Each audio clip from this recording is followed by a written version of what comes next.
Pulso Latino es presentado por Discover it for yourself. Frisian Flag. Esto es Pulso Latino con Alejandra Forero.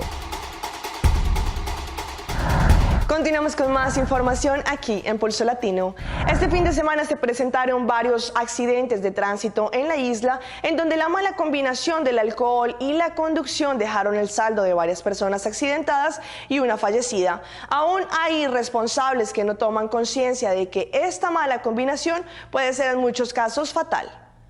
Como es conocido, los fines de semana es cuando el departamento del cuerpo policial tiene más pedido que los días entre semana, ya que la gente por cuestión de tragos está causando accidentes. En este fin de semana se registraron varios accidentes de tránsito en donde la combinación entre el alcohol y la gasolina terminó en tragedia. Uno de estos hechos se presentó en el área de Pontón, en donde un chofer arrolló a una mujer que cruzó la avenida sin prestar mucha atención, atropellándola y causándole la muerte. El chofer continuó su rumbo sin percatarse de la situación de la mujer. Después, otro auto pasó sobre el cuerpo de ella, arrollándola de nuevo. Pero el segundo conductor notificó a la estación del área de Nor lo que había acontecido. El cuerpo policial de Aruba está haciendo todas las investigaciones, tomando declaraciones y viendo videos para dar con el paradero del primer conductor y saber a ciencia cierta qué fue lo que aconteció. En medio del dolor por la tragedia de los Angelitos de Fundación en Colombia, hay una buena noticia. El niño Brian Salcedo, herido en el incidente del bus en el que murieron 33 pequeños, está fuera de peligro en un hospital de Barranquilla. Veamos el siguiente informe. El rostro de Leneidy Villalba lo dice todo.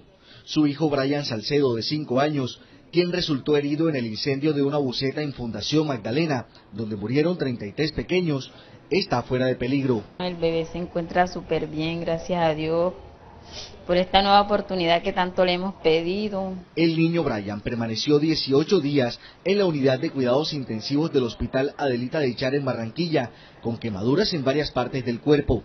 Con él se encontraban otros 2 pequeños de 7 y 9 años que no soportaron las heridas y fallecieron. Pero Brian se aferró a la vida. Totalmente recuperado de sus quemaduras en vía aérea, que eran lo más complicado, y ya esperando el proceso de cicatrización de las quemaduras que tuvo en piel. En medio de la tragedia, se prende una luz de esperanza con Brian. Aunque ya está fuera de peligro, su mamá recuerda que por un momento pensó que su pequeño hijo no iba a poder salir adelante. Solamente le pedí a Dios fortaleza. Pero ahora todo es felicidad y agradecimiento. Muy agradecida con toda Colombia por sus oraciones, las personas que nos han ayudado económica y las cosas materiales que nos han brindado. Aunque se estima que Brian seguirá hospitalizado 15 días más en la sala de quemados, los médicos creen que su recuperación será completa y podrá regresar con su familia a Fundación Magdalena. Desde el pasado 1 de junio, el departamento de Dimas abolió la ley que regula un perdón especial para que las personas que no tenían su documentación en orden pudieran hacerlo y salir de la ilegalidad. Pero según su concepto, se les permitió durante 4 años que hicieran uso de este perdón para tener estadía temporaria, y ellos consideran que ya fue justo durante este tiempo que reglamentaran sus papeles. De esta forma, Dimas no tomará más peticiones de perdón especial y hace el cambio de manejo de admisión a personas extranjeras. El Departamento de Integración Dimas realizó recientemente un cambio de manejo de admisión a personas extranjeras. Esto tiene que ver con un permiso a base de un perdón especial, el cual después de 4 años de estar en vigencia ya no es más aplicable. En el año 2010, el gobierno de Aruba tomó la decisión de implementar un manejo de gracia como parte de un manejo de admisión que es más humanitario, y teniendo en consideración que se anunció que se aboliría el manejo de la ley de admisión. El manejo temporario de perdón especial, entre otros, dio la oportunidad a todos los que hicieron su intento en el pasado para legalizar su estadía en Aruba y sin embargo por un u otro motivo permanecen en un periodo mínimo de 5 años o más en Aruba, del cual un periodo sin un título válido de estadía, para arreglar su estatus de estadía en el caso que ellos estén aún en la isla. Las personas podían acudir a Dimas y podían aplicar a un permiso de estadía temporaria a base del manejo de perdón especial. El permiso de estadía temporario conocido como SPR tenía sus condiciones y también sus limitaciones acopladas. La intención del SPR es que la persona tenía un espacio para atender con todos los procesos necesarios y también acumular todos los documentos requeridos y así poder entrar al circuito laboral. De esta forma la persona salía del circuito ilegal y seguiría contribuyendo al circuito legal. Considerando que se brindaron los últimos 4 años suficiente espacio a todos los indocumentados para que pudieran salir del circuito ilegal y seguir en el trayecto regular, la evaluación y los consejos recibidos para con este manejo, el ministro de Desarrollo Territorial, Infraestructura e Integración, el pasado 26 de mayo tomó la decisión de ponerle fin al manejo de perdón especial, el cual era desde un inicio uno de índole temporario. El departamento de Dimas desde el pasado 1 de junio por este motivo no está tomando ninguna petición especial para permiso de estadía a base de este perdón. Las peticiones que estaban tramitadas serán atendidas a base de manejo que será aplicable en el momento de someterse a una aplicación como tal. En un emotivo acto, la selección ecuatoriana de fútbol se tomó la foto oficial. Daniel Navas nos cuenta estos detalles del equipo nacional ecuatoriano. Elegancia, optimismo y apoyo. La selección ecuatoriana cambió el estilo para tomarse la foto oficial. El último contacto en el búnker de Monte Olivo antes de disputar la Copa del Mundo.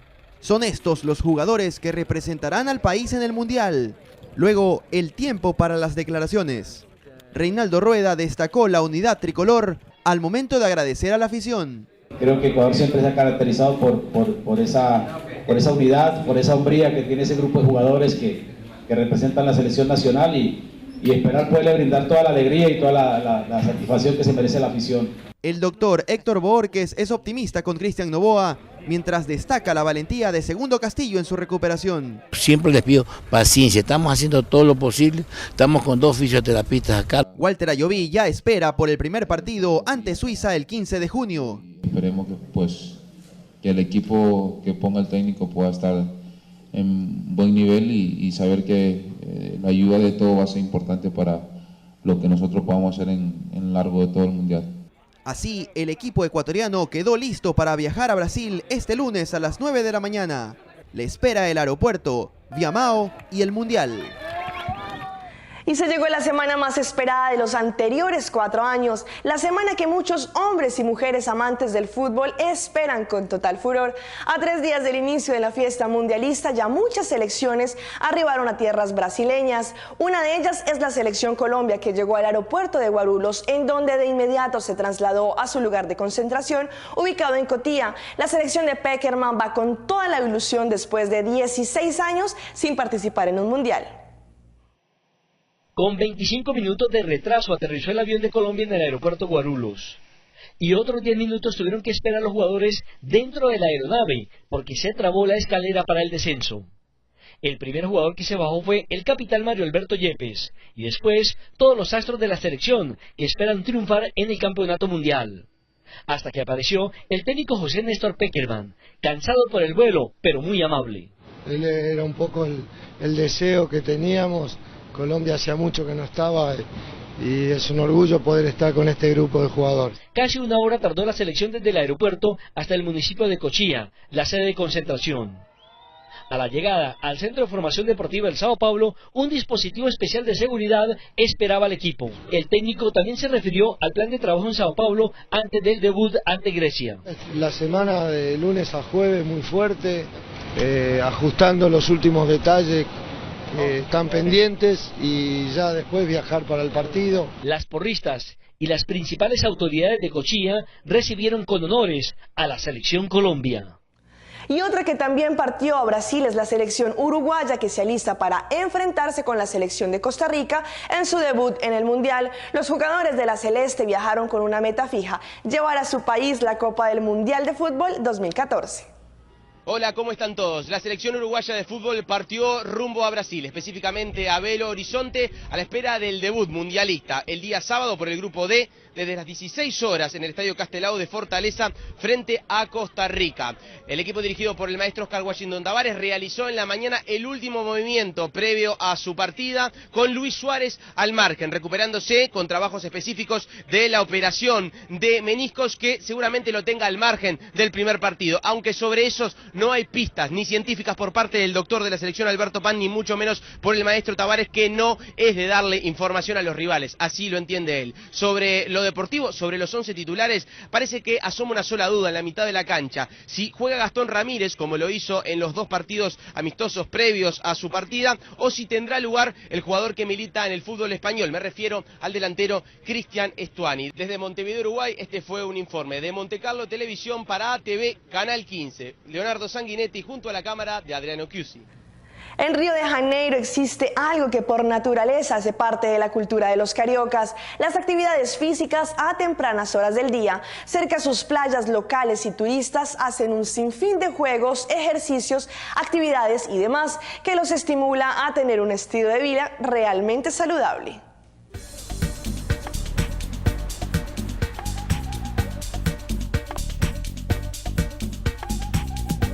A las 7 de la mañana la gente que hace ejercicio se confunde con los autos y buses del transporte público. Es que la cantidad de personas que trota o que a esa hora viaja sobre una bicicleta es realmente impresionante. Juegan paletas, se montan sobre un skate, hacen abdominales y practican fútbol y vóley playa antes de irse a trabajar. Parte de la rutina deportiva que se respira y se siente acá en las playas de Brasil.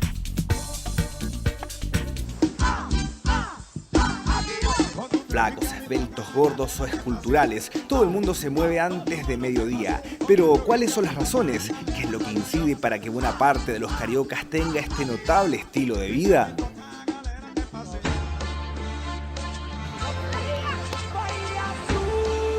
Otra cosa interesante es la transversalidad del deporte. Jóvenes y adultos lo practican por igual. Es que si bien el asunto antes pasaba por un culto al cuerpo, ahora también la tendencia es preocuparse por la salud.